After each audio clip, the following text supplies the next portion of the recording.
Don't miss Trump next time.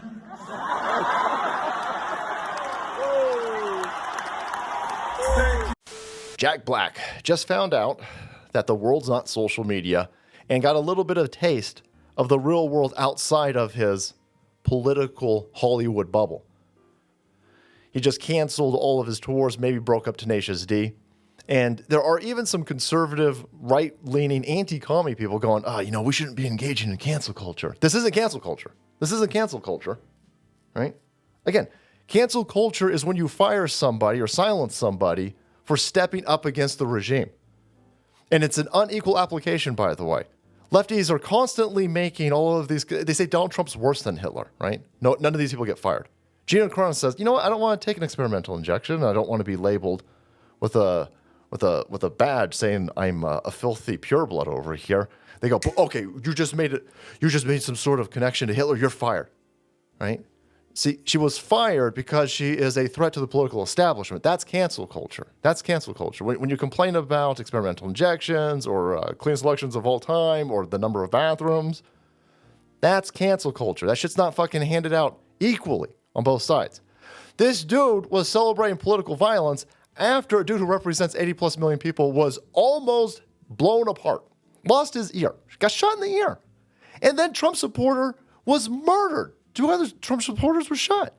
This guy went out on the stage and they're making fun of this. They're making light of this, right?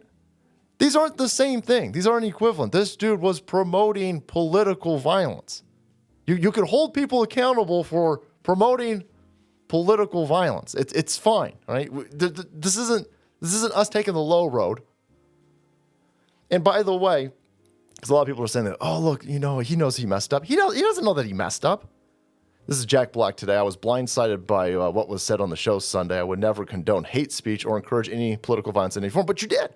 You guys were laughing about this. You were joking about it. And again, you want to make edgy jokes. You want to be funny. Listen, I make edgy jokes all the time. But there's ramifications to it, especially when you're completely dependent upon massive venues.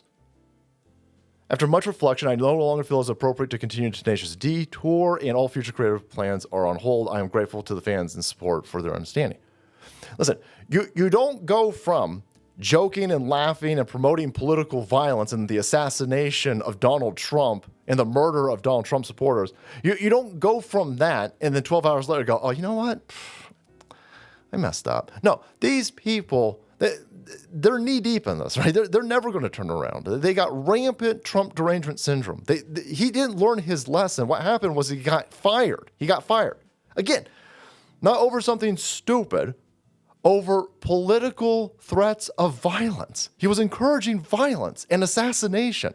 Yeah, it's okay. It's okay to say, fuck you, Jack Black. It's fine. It's fine to laugh at this. And if you think that this dude just woke up and was like, am I the baddie? Oh, I should turn it. No. Educated hillbilly will explain it.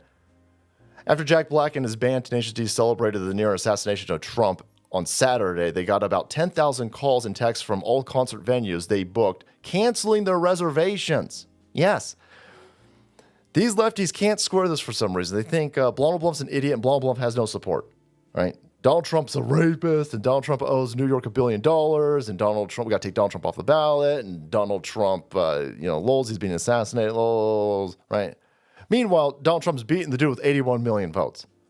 Right? If you don't understand that there's shenanigans going on over here, if you don't understand that half your audience, let's not even say it's half, let's say it's 30% of your audience. Maybe it's 30% of your crew, the dudes who string up the lights, the dudes who tune your guitars, the dudes who set up the stage, the dudes in those stupid fucking outfits, right? Right? They're Trump supporters, morons, and you just made fun of them being murdered. Again, you want to make edgy jokes, that's fine. But you can't be shocked when half your audience, 30% of your audience says, you know what, I'm not going to send money. I'm not going to support a dude who wants me dead. I'm not going to support a dude who wants me dead. How people are conflating this with bullshit cancel culture is fucking fascinating to me.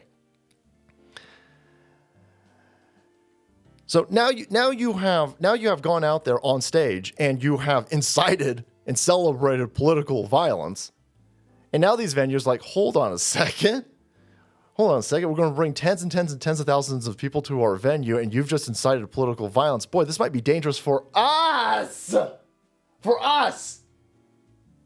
It's going to cost us more and more and more and more money to hire more and more and more security, more and more and more and more insurance. So in case something fucking stupid happens at this event, we don't have to get liquidated. Financially, by the way, that's not a political threat. I'm saying, like, you're going to get sued into oblivion. You see, these places have to carry insurance to cover the mass casualty events. Some places, it's literally the law. They have to have a certain level of coverage. And now you've cut into these venues' profit margin with your stupid rhetoric. Again, Jack Black doesn't care. Jack Black's rich. Jack Black don't care. But I imagine his roadies care. I imagine all the people around him that set up that stage who aren't rich, I imagine they care. And so when you go out there and you're completely dependent on these other big venues in order to bring in cash money, and you go out and you say stupid shit like this and you celebrate and laugh at political violence, you can't be shocked when those venues go, listen, we can't have you here. An Australian MP was like, dude, we want to deport you now. You're encouraging threats of violence. So no, Jack Black didn't grow a heart. Jack Black's an idiot. Jack Black's a rich left-wing goofball cocksucker who wants to continue to make money by just screaming Orange Man. Jack Black used to be funny when he was hungry. Now he's rich and fucking complacent and lazy and knows that he can just continue to keep these lefty idiots sending him money by screaming Orange Man bad. And he's appealing to them and doesn't realize that a good chunk of his audience is not left-wing lunatics, and we're not going to pay money to a dude who wants us dead. He just found out today. So he's not sad. He don't care. These fuckers don't care about Donald Trump or Donald Trump supporters. If they come out and they apologize, it's because they lost a bunch of money. And fuck these people. They're not the victims. The dead Donald Trump supporter is the victim.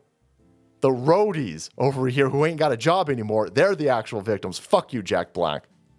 Tenacious D and Kyle Gass. All right, guys, thanks so much for watching the video. Support the channel. You want to keep up to date on fuckers finding out. Hit that subscribe button and make way, because the salt must flow.